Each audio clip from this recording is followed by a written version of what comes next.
The United States has entered the Middle East conflict, and it is not how you think. Quite recently, the U.S. sent one of its most decorated weapons of war, the B-2 bomber, to counter a small force in the Middle East called the Houthis. That's right. Billions of dollars worth of equipment and millions of dollars were spent by the U.S. against such a minion militia. So, what the heck did the Houthis do in the first place that resulted in them entering the crossfire of the most powerful military in the world? The answer lies in a situation involving the entire Middle East, not just the Red Sea. The Northrop B-2 Spirit is a heavy stealth bomber used by the U.S. Air Force to penetrate deep behind dense anti-aircraft enemy lines without being discovered by radar or similar detection devices. Despite its complex nature and huge capabilities, the bomber only needs a crew of 2 people to complete a successful mission and can refuel mid-air. What a true marvel of engineering, right? Well, let's get to the actual sauce. The B-2 bomber used for the attack supposedly took off from its home base in Missouri.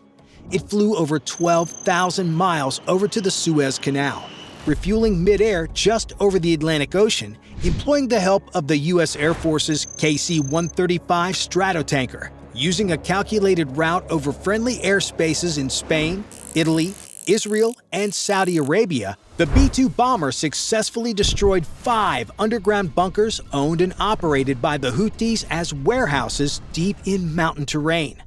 These bunkers held advanced weaponry and ballistic missiles allegedly acquired from Iran in the preceding weeks. If you ask, it wasn't just an everyday mission. The U.S. did quite a bit of preparation in the days leading to this attack.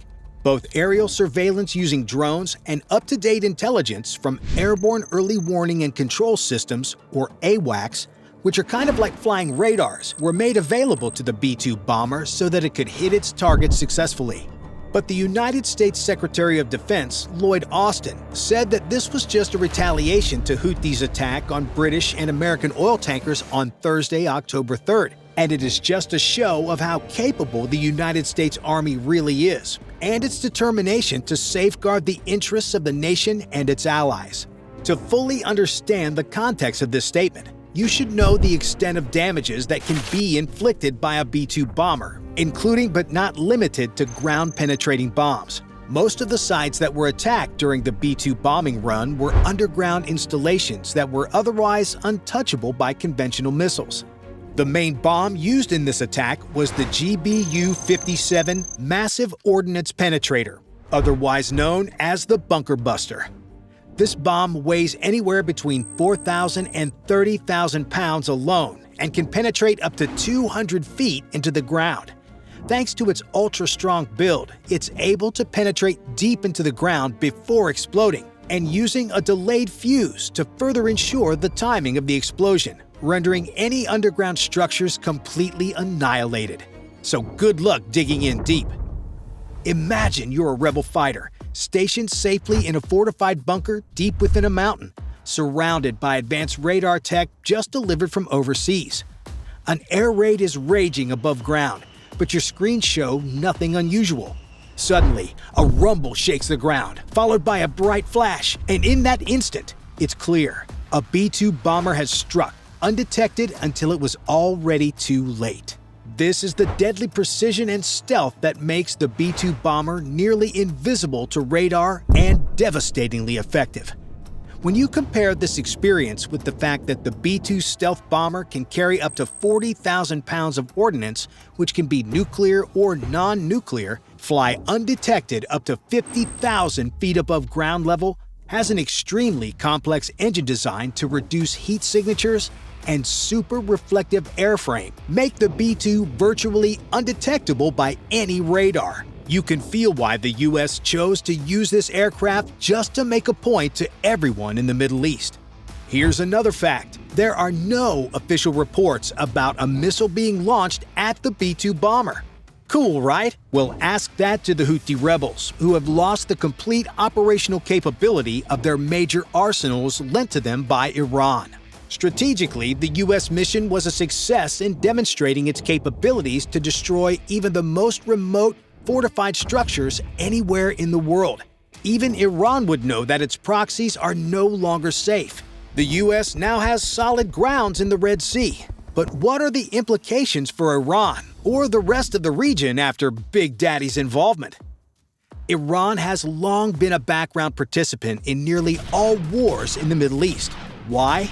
The main reason is that the people in Iran have wanted total regional dominance ever since the days of the Persian Empire. We have seen this trend emerge again after the US-Iran wars. Now that the US has withdrawn from Afghanistan, Iran has resurfaced as one of the major players in the Middle East, as no one is there to keep its actions in check anymore. Using proxies to fight for dominance whenever Iran wants to avoid direct military involvement, Iran is recognized as the biggest supplier for extremist militias all over the Middle East by most intelligence agencies in the world.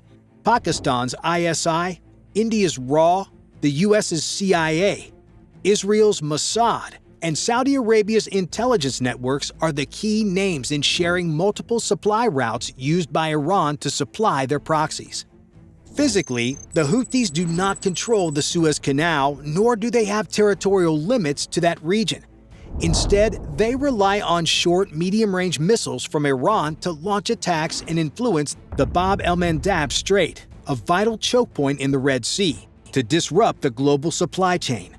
So, logistically, everyone who enters the Red Sea is at risk at being shot at or attacked by the Houthis. The core of the Houthis, also known as Ansar Allah, remains in Yemen, where they have established an organized network of spies, rebels, armed militias, and several government positions after usurping power in 2014 by overthrowing the internationally recognized government. So, in essence, they control much of Yemen's territory and nearly two-thirds of its population. Some factions oppose the Houthi rule, but the front lines in the ongoing Yemen civil war remain frozen. Utilizing the benefits of their strategic position in Sana'a, the Houthi militia has long depended on the Islamic Revolutionary Guard Corps, or IRGC, for military guidance and support since it materialized in the late 2000s. Take a look at this map of the Red Sea. Just beside Saudi Arabia and Egypt, moving a bit towards Yemen. Here, if you watch the region closely, you'll see that its shoreline directly opens up in the Red Sea. Unfortunately, for many ships passing through, this area is controlled by the Houthi tribe, which gives this rebel organization its name and direct influence over the Red Sea, gateway to the Palestinian territories, Jordan, and Egypt's Suez Canal. Using their proxies also gives them a base to operate and launch attacks on the Suez Canal region. In short, given Iran's growing influence over the Houthi movement, the US would see any regional skirmish as more than a part of the overall conflict, which is why we have seen this very strict response. Although the retaliation was aimed at the Houthis, we all know Iran should be worried about Uncle Sam.